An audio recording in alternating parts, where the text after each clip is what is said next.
Welcome back, guys. This is Total Fitness Podcast, as you guys can see from our spanking new logos. But Yeah. anyways, what's that? Yay. Yay, I know. So this is the Movember logo with obviously our two mustaches at the sides here because it's Movember, and that is what we're going to be talking about today. So we have obviously explained to you guys, and if you've been following along on our Instagrams as well, we've explained that we are doing Movember. We're growing out our facial hair. We are as well doing two challenges. Walter's doing a 10K eat and burn challenge. I am doing a $1 one push-up challenge. As well, we're doing a fitness seminar. So we are doing three challenges and three fundraiser events, I guess you could call them, for Movember. Um, but what is the reason we're doing it for? Obviously, we've talked about Movember is for mental health, it's for prostate and testicular cancer. But personally, why we believe so much in this cause. So, Walter, why don't you get started there? Well, I guess although we have talked about it a little bit, I did discuss. I discussed my mental health a lot. It would seem, but I mean, I've had some pretty dark times in my life. Certainly through addiction and alcoholism, but also just I think I'm wired to look at the negative a lot of the time. So it's been a long sludge. Oh, and the hiccups are back. Yay! uh, to reach a point where I think mindset is more ingrained in me now to look for what the positives are in life. Right. But it's taken a long time. And if I didn't have the help that I have through the 12-step programs and through the psychiatrists that I have gotten for free through various programs, I wouldn't be where I am today. I wouldn't be, period. And I think that more and more we need to have, especially with COVID, and the ramifications mental health wise of COVID. Yeah, for sure. We need to have more resources across the board, not just for men, but certainly for men as well, to be able to look at what their issues are and try to deal with them. And certainly if you get into the physical thing, well, just in the last couple of months, excuse me, I realized, I thought perhaps I had some form of prostate cancer. Thankfully, it turned out just to be an infection of the prostate gland.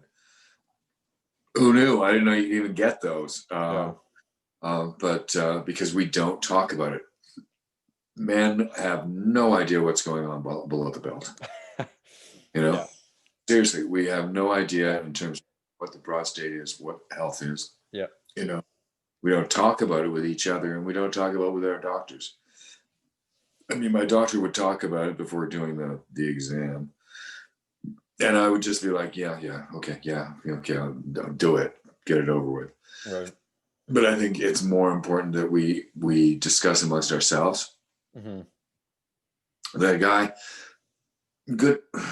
This sounds very weird, and that's the problem. It sounds very weird. Yeah. Well, it's the stigma. It shouldn't be problematic for me to say to you, so did you get your proctology exam yet? It's the stigma. That's what it is, right? I mean, the whole thing is really just ending the stigma of mental health, of, saying exactly that to one of your friends or family members, right?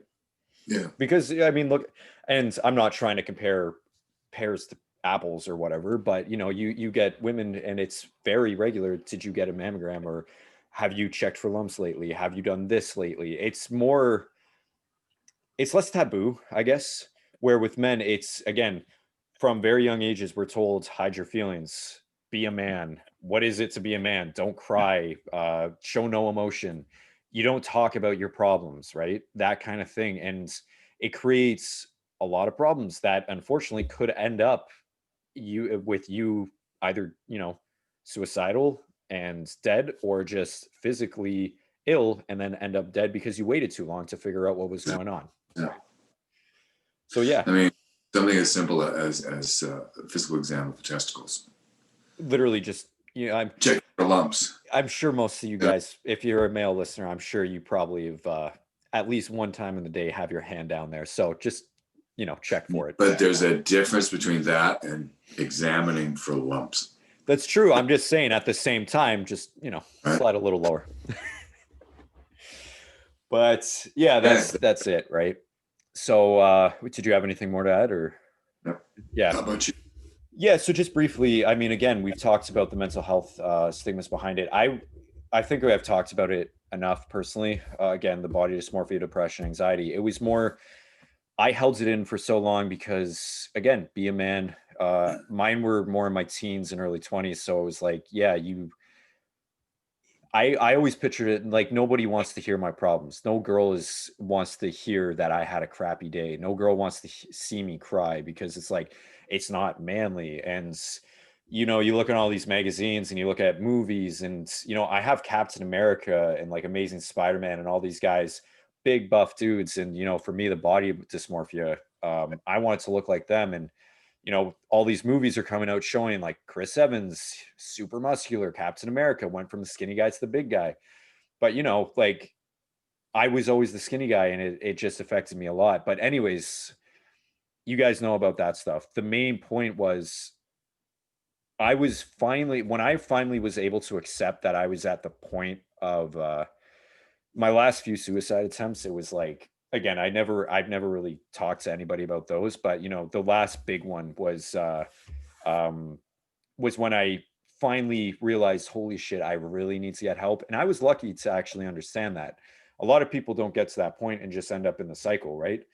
Um, and I got lucky enough that I was able to afford private therapy because my problem was if I had to wait for the CAMH or something like that, it would have taken up to a year and a half to possibly go see a therapist and get assessed. And that is just, I knew that if I waited that long, I wouldn't be around to be able to go and see somebody. Right.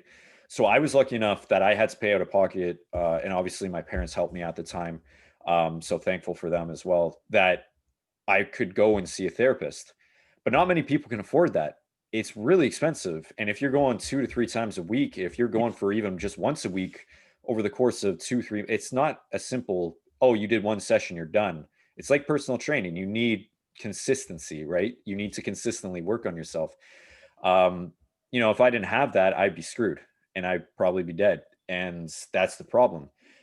Now, the main issue with me was, again, having to wait a year and a half because there's not enough funding. There's not enough, the stigma, especially for guys too. They're just not willing to get the help. But men and women, it's not enough, unfortunately. It's better than it was, but it's not enough. And there needs to be more money and research behind it so we can actually move forward and get people the help they deserve. And it needs to be fast and it needs to be, in my opinion, publicly funded. So that's kind of my assessment with mental health. The prostate cancer, as Walter already mentioned, same idea. I also had a grandfather who died from prostate cancer, and then testicular cancer. Yeah, yeah, and then testicular cancer. We've had friends in the gym, two friends in the gym that have actually had run-ins with that. So it's obviously, all three of them are kind of close to heart, but yeah, those are the main ideas. But anyways, that's why. So again, please donate. Please help us out. The more money you donate, the bigger I'll get because I'll have to do more push-ups and it'll make me work harder. So win-win for all of us, right? Going to help your legs. Yeah, exactly. But anyways, guys, that's it. So please donate. Link in the description below. Either Please do. message, excuse me, message Walter or myself, or just the Total Fitness podcast page, whatever's easier for you guys. As always, please like, comment, and subscribe. And let us know if you have any questions. Keep us updated on what's going on with you guys. We always love to hear back from you. And stay safe. That's it. Wash your hands still. Cover your face. All right, guys, take care. Have a great day.